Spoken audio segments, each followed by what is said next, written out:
Hi friends, this is Hari. Cinema bus அப்டேட்டில் ஒரு லேட்டஸ்டான ஒரு அப்டேட்டோடு வந்திருக்குங்க. விஜய் சார் ரஜினி சாரை சீக்கிரமாகவே சந்தித்து பேச போகிறதாகவும் தன்னுடைய அரசியலுக்காக அவர்கிட்ட சில ஆலோசனைகள் கேட்க போகிறதாகவும் ஒரு தகவல் இப்போ கசிஞ்சிருக்கு ஆன்லைன் சோஷியல் மீடியாவில். விஜய் சார் இப்போ கேரளாவில் இருக்காரு. திருவனந்தபுரத்தில் படத்தோடைய ஷூட்டிங் அவர் கலந்துருக்காரு. லாஸ்ட் ஒரு 2-3 நாளாகவே கேரளாவிலேருந்து தன்னுடைய ரசிகரை சந்திக்கக்கூடிய அந்த வீடியோஸ் கிளிப்பிங்ஸ்லாம் நீங்கள் பார்த்துருப்பீங்க ஆன்லைன் சோஷியல் மீடியாவில். இந்த நேரத்தில் தான் இப்போ இன்னொரு லேட்டஸ்டான தகவல்னாக்கா, ரஜினி சார் தன்னுடைய அந்த லாஸ்ட் ஷெட்யூல் வேட்டையின் படத்துக்காக கடைசி ஷெட்யூல் நடிக்கிறதுக்காக அவரும் கேரளா நாளைக்கு கிளம்புறாரு.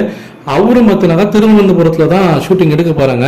இதில் ஹைலைட்டான விஷயம் என்னன்னா, இவங்க 2 பேருமே தங்கக்கூடிய ஹோட்டல் அந்த திருவனந்தபுரத்தில் இருக்கக்கூடிய ஹோட்டல் ஒரே ஹோட்டலில் தான் 2 பேருக்குமே ரூம் புக் பண்ணியிருக்காங்களா அந்த ஸ்டார் ஹோட்டலில்.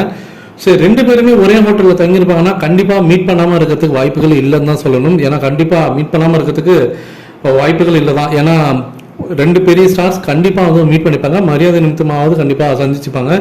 அப்போ அந்த இடத்துல இந்த நியூஸ் கண்டிப்பாக இன்னும் உறுதியாகுது தான் சொல்லணும். ஏன்னா விஜய் சார் தன்னுடைய சினிமாவில் அவரோட குருவாக நினைக்கக்கூடியது ரஜினி சார் தான். இப்போ அரசியலையும் அவர் குருவாக வச்சு தான் அவர் உள்ளே இறங்குவார் எனக்கு தோணுது.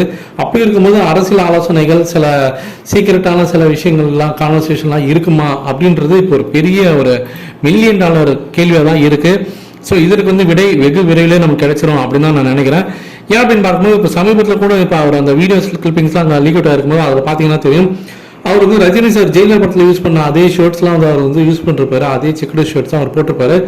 இது பார்க்கும்போது எனக்கு ஒரு விஷயம் தான் ஞாபகத்துக்கு வருது. அவர் அந்த லியோ படத்தோடைய அந்த ஃபங்க்ஷனில் அந்த சக்ஸஸ் மீட்டில் பேசும்போது சொல்லிட்டு, அப்பாவுடைய சட்டை பெருசாக தான் இருக்கும், அதை போட்டுட்டு பார்க்கணுன்னு நமக்கு ஒரு ஆசை இருக்கும். எப்போதுமே நமக்கு அந்த ஆசை போட்டு பார்க்குறது ஒன்றும் தப்பு ஒன்றும் கிடையாது. ஒரு தடவையாவது அந்த சட்டையை போட்டு பார்க்கணும்னு நமக்கு ஒரு பையனாக நமக்கு ஆசை இருக்கும், அப்பாவுடைய சட்டையை போட்டு பார்க்கணும் அப்படின்ற மாதிரி அவர் பேசியிருப்பாரு. ஸோ கிட்டத்தட்ட தன்னுடைய குரு அவர் என்ன போட்டிருக்காரோ அந்த ஷர்ட்டு தான் அவர் போட்டுட்டு இப்போ அவர் வர்றாரு. இது ஒரு கோயின்சிடன்ஸாக இருக்கலாம், இல்லை ஒரு எதர்ச்சியாக நடந்த விஷயமா இருக்கலாம். ஆனால் ஆன்லைன் சோஷியல் மீடியாவில் நிறைய விஷயங்கள் இது சம்மந்தமாக உலாவிட்டு வருது.